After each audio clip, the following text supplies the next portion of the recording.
Bienvenidos a todos. El día de hoy vamos a hablar del libro Los brujos de Ilamatepeque, del escritor Ramón Amaya Amador. Los acontecimientos más determinantes de este libro están basados en acontecimientos de la vida real, pero antes de contarles de qué trata la historia, vamos a hablar del contexto histórico. La trama de esta novela se desarrolla en la década de 1840, poco tiempo después de la ejecución de Francisco Morazán en Costa Rica, un 15 de septiembre de 1842. Los protagonistas del relato son los hermanos Doroteo y Cipriano Cano, quienes regresaron a Ilamatepeque después de ausentarse varios años, en los que lucharon junto con Morazán por la implementación del liberalismo en Centroamérica. Pero las ideas liberales no fueron bien recibidas en toda la región, pues algunos grupos deseaban conservar el orden heredado del periodo colonial, entre ellos un importante sector de la Iglesia Católica, pues esta institución había tenido una posición muy privilegiada en la sociedad durante los 3 siglos de la colonia. Hubo otros sectores que también se opusieron a las ideas liberales, pero en este video nos vamos a ocupar específicamente de la Iglesia, pues es lo que nos interesa para comprender mejor la obra que estamos analizando. A su llegada a la presidencia de Centroamérica en 1830, Francisco Morazán inició una serie de reformas encaminadas al establecimiento de un Estado laico, es decir, sin la intervención de la Iglesia. Estas acciones fueron manipuladas hábilmente por algunas autoridades religiosas, quienes desde los púlpitos comenzaron a presentar a Morazán como un enemigo de la religión. Esto contribuyó al surgimiento de numerosos grupos armados que se oponían a su gobierno, a tal punto que se retiró de Centroamérica y posteriormente fue asesinado. La muerte de Francisco Morazán y la separación de la República Centroamericana permitieron que la Iglesia recobrara su antigua posición colonial, basada en la autoridad sobre la conciencia de las personas y su riqueza económica. Ahora sí, vamos a nuestro resumen. El libro comienza con la llegada de los hermanos Cipriano y Doroteo Cano a su pueblo natal, Ilamatepeque. Más de 10 años de servicio como soldados de Francisco Morazán llegaron a su fin, y con el debilitamiento de los liberales centroamericanos decidieron regresar a la casa de sus padres, pero estos habían muerto a causa de la epidemia del cólera.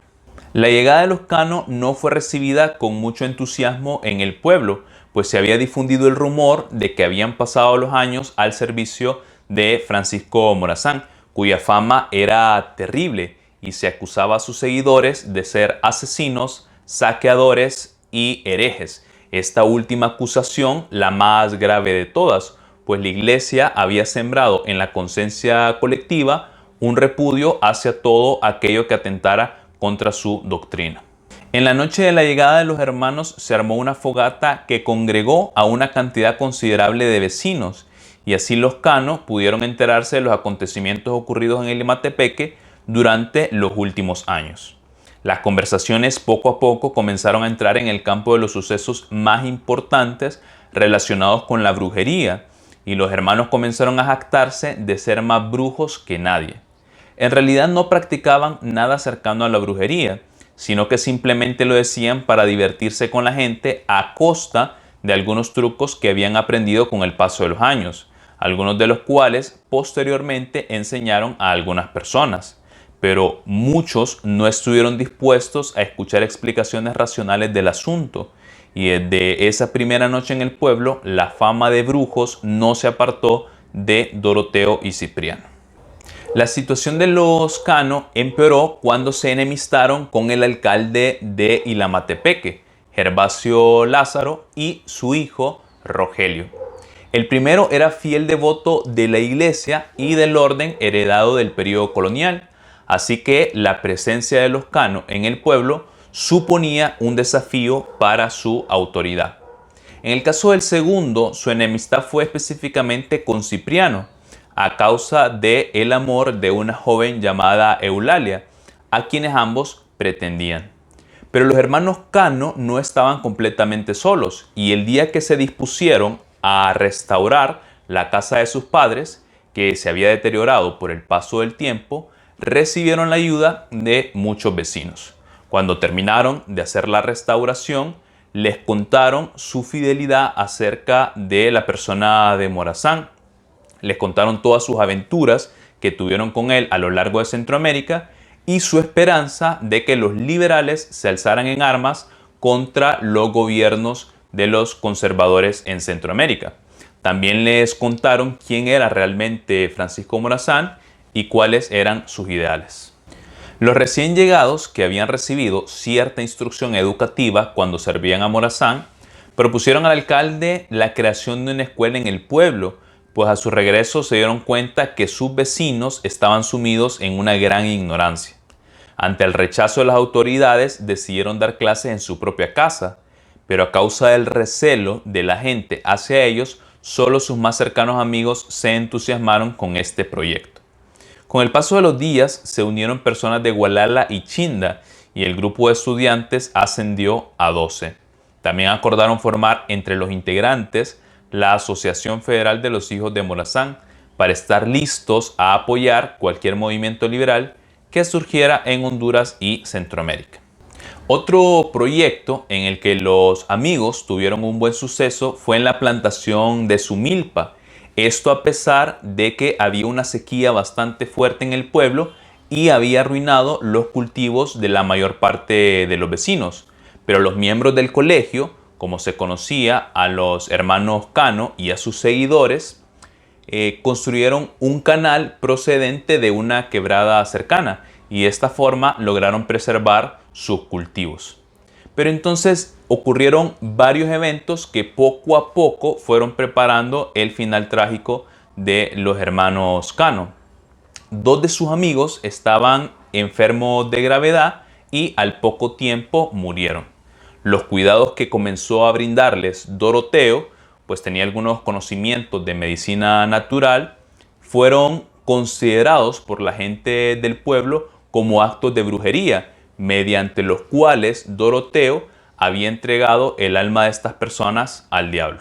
La sequía misma y la forma como los Cano controlaron sobrenaturalmente el agua para que llegara hasta sus campos también fueron atribuidos a la relación íntima que ellos tenían supuestamente con las fuerzas satánicas. Finalmente, una reunión entre los morazanistas en el cementerio de Ilamatepeque fue vista por algunos vecinos y corrieron aterrorizados al pueblo a contar que habían visto a los Cano reunidos con demonios y dándose un festín con los cuerpos de los muertos. A causa de lo anterior, los dos hermanos recibieron 3 atentados.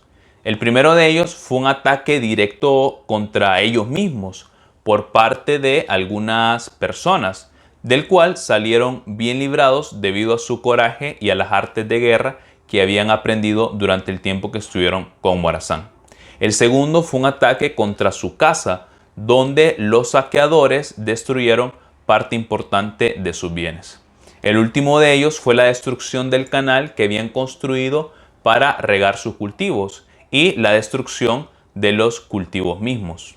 A partir de entonces, y con motivo de la llegada del sacerdote de Santa Bárbara a Ilamatepeque, los hermanos se escondieron temporalmente, sabiendo que la presencia del religioso incentivaría a las personas en su contra.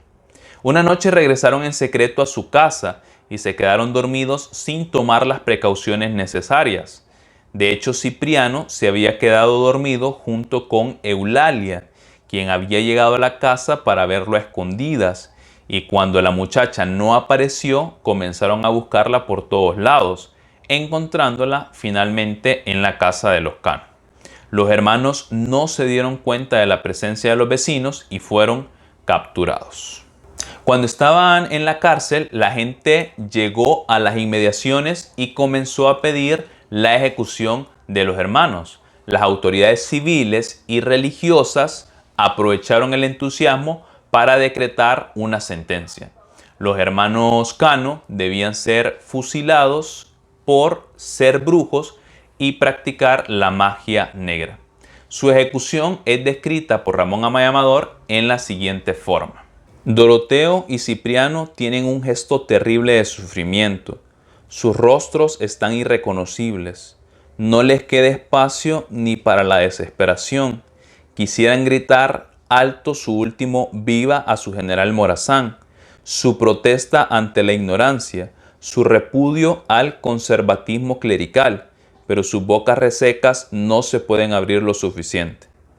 A sus ojos el día se ha puesto muy rojo y van a perder el conocimiento. ¡Fuego! Truena una descarga cerrada. Una cortina de humo se levanta de los fusiles y las carabinas. ¡Upa! Ahora sí, gritan voces jubilosas. Están pegados. Los hermanos Cano reciben varias balas en sus cuerpos. Se doblan en silencio. Caen sobre la tierra reseca al pie de la cruz del perdón. Se escapa la sangre y sus vidas. Los municipales se aproximan a los cuerpos y constatan su defunción. «Han muerto los brujos», grita don Gervasio a la multitud levantando los brazos. «Que se siga cumpliendo la condena». Poco después de la ejecución, las autoridades departamentales llegan a Ilamatepeque y condenan la acción contra los hermanos Cano. Se levanta un proceso judicial contra las autoridades civiles y contra el pueblo, pero años más tarde el Congreso Nacional indultó a todos. El libro termina con la llegada de una plaga de langostas al pueblo de Ilamatepeque, donde los pocos cultivos que se habían salvado de la sequía se terminan arruinando. Y los amigos de los hermanos Cano comienzan a pregonar en todo el pueblo que eso había acontecido como castigo divino por el asesinato. Al final, los miembros más jóvenes del colegio abandonan el pueblo de Ilamatepeque para buscar a otros liberales hondureños y comenzar un movimiento para imponer en Honduras y en Centroamérica las ideas liberales. De esta manera concluye el libro, dejándonos uno de los cuadros más interesantes de la sociedad hondureña del siglo XIX, en el que las personas se debatían entre una vida conforme a las líneas coloniales o dar paso a una sociedad donde prevalecieran las libertades individuales.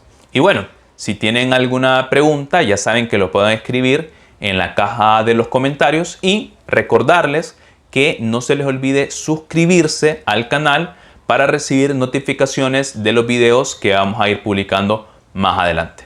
Hasta la próxima.